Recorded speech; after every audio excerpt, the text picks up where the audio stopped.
বিকেলে চুয়াডাঙ্গায় জনসভা ও গণসংযোগ করবেন জামায়াত আমির ডাক্তার শফিকুর রহমান।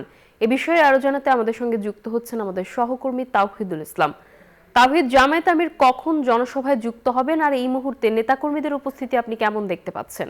আপনাকে ধন্যবাদ। আপনি জানেন যে মেহেরপুরে জনসভাটি শেষ করে জামায়াত ইসলামীর আমির ডাক্তার শফিকুর রহমান এই চুয়াডাঙ্গা টাউন ফুটবল হল মাঠে তিনি এসে জনসভায় যোগ দিবেন। তবে এখন জামায়াতের আমির না আসলেও কিন্তু পুরো টাউন ফুটবল মাঠটি কিন্তু কানায় কানায় পূর্ণ হয়ে গেছে নেতাকর্মীরা টাউন হল কে ছাড়িয়ে তারা রাস্তা সড়কের মাঝেও অবস্থান নিয়েছে। পুরো টাউন হলটি কিন্তু নেতাকর্মী ভরে গেছে। তারা এখান থেকে নানা বক্তব্য শুনছে। তারা নানান নেতারাই যে 11 দলীয় ঐক্যের শীর্ষ নেতারা কিন্তু কথা বলছেন। তারা নানান প্রতিশ্রুতি দিচ্ছেন চুয়াডাঙ্গাকে নিয়ে। সামনে এই 11 দলীয় ঐক্য সরকার গঠন করলে কিভাবে চুয়াডাঙ্গাকে নতুন করে সাজাবে, দুর্নীতি, সন্ত্রাস ও চাঁদাবাজ মুক্ত, সেই প্রতিশ্রুতিগুলো।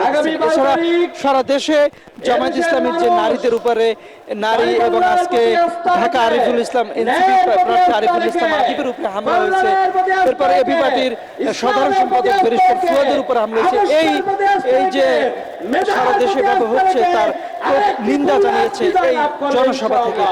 তো তারা নেতাকর্মীরা এখনো অধীর অপেক্ষা করছে কখন এই জনসভার প্রধান অতিথি আসবেন, এসে ভাষণ দিবেন। তিনি চুয়াডাঙ্গার জন্য কি কি প্রতিশ্রুতি করবেন, কি কি ইশতেহারে আছে সেগুলো বলবেন এবং তিনি এই বলে এখান থেকে শেষ করে তিনি আজকে এই চুয়াডাঙ্গার জনসভা থেকে আবার ঝিনাইদহ সন্ধ্যা 6:30টায় আবার জনসভা করবেন।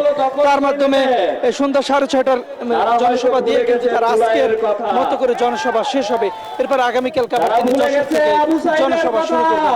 তো এই ছিল আমার কাছে চুয়াডাঙ্গা ফুটবল হল মাঠ থেকে সর্বশেষ তথ্য। তাওহিদ, ধন্যবাদ আপনাকে।